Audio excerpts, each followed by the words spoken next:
Assalamualaikum warahmatullahi wabarakatuh. Waalaikumsalam warahmatullahi wabarakatuh. Bagaimana kabar anak-anakku sekalian?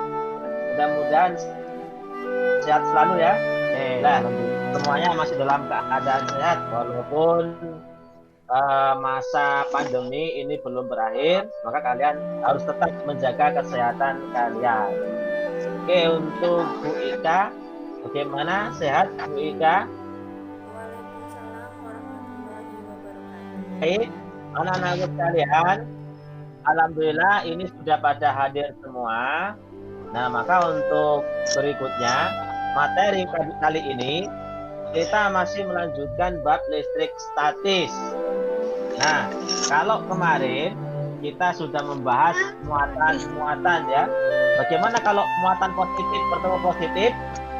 Nah, positif sama positif itu pasti akan menolak. Bagaimana untuk mengetahui adanya muatan listrik? Untuk mengetahui adanya muatan listrik, nah ini ada salah satu alat yang dinamakan dengan apa anak-anak? Itu elektroskop. Nah, berikutnya kalian akan mencobakan ya cara membuat elektroskop sederhana. Nah, alat dan bahannya itu sudah ada di LKPD, sudah semua dikerjakan. Nah, nanti foto-fotonya bisa kirimkan ke Bapak.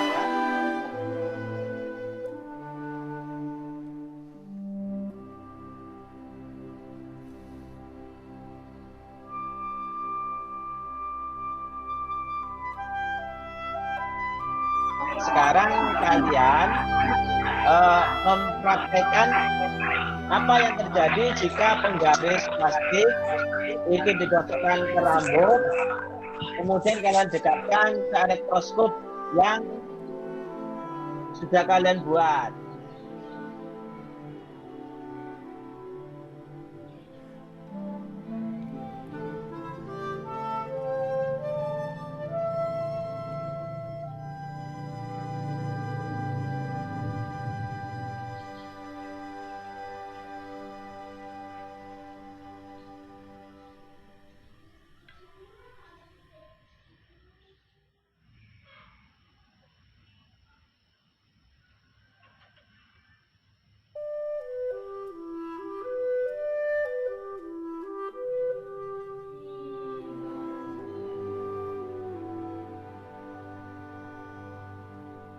Bapak mintakan salah satu peserta atau satu siswa saja yang membuat kesimpulan dari percobaan yang sudah dilakukan. Dari percobaan elektroskop sederhana ketika yang sesudah digosok ke rambut, daun elektroskop akan membuka. Oke, nah ini kesimpulan sangat bagus. Nah, dari percobaan itu ternyata jika didekati elektroskop, ketika penggaris plastik yang sudah digosok ke rambut kemudian didekatkan ke elektroskop, maka apa yang terjadi? Yang terjadi adalah daun elektroskop itu akan membuka atau menutup? Membuka berarti itu tolak menolak. Nah, ada gaya tolak menolak sama gaya tarik menarik.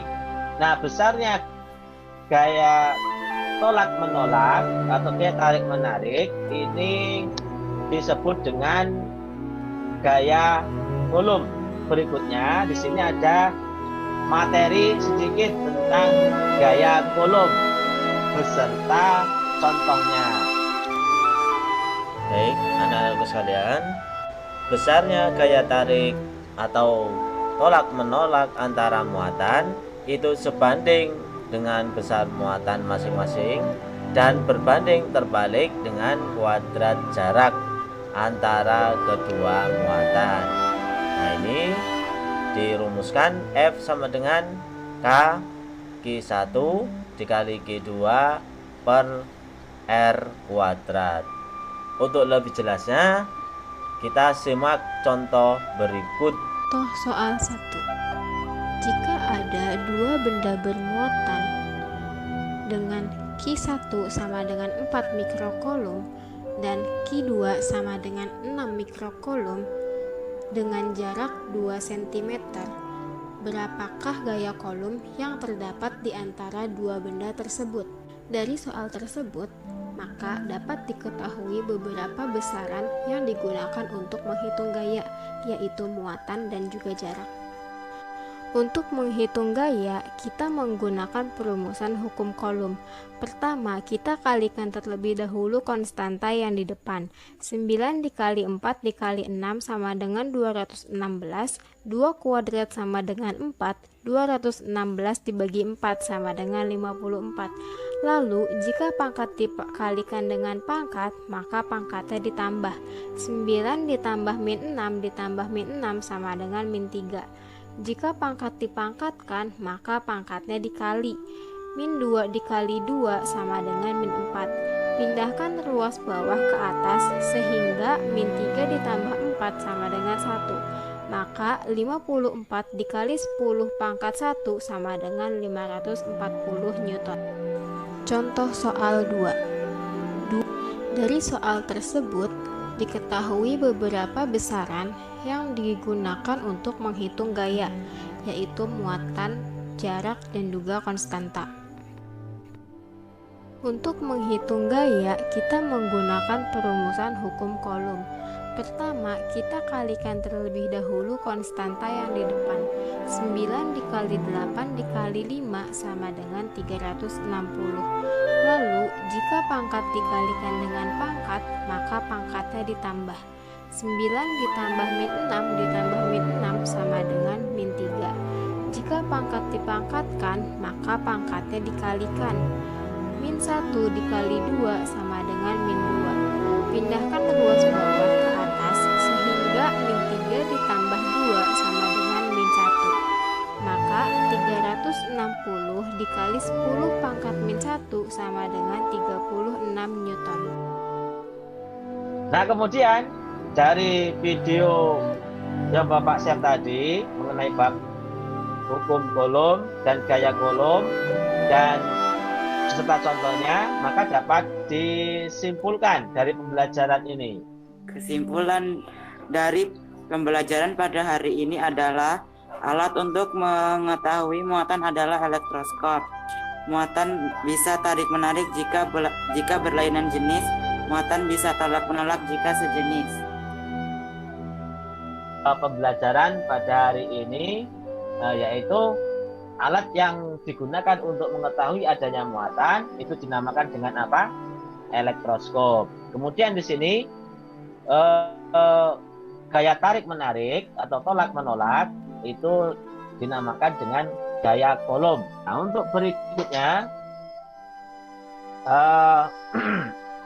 Bapak akan memberikan soal-soal yang nanti soal-soal tersebut nanti bisa kalian kerjakan. Nanti Bapak berikan linknya. Nah, untuk berikutnya kita akan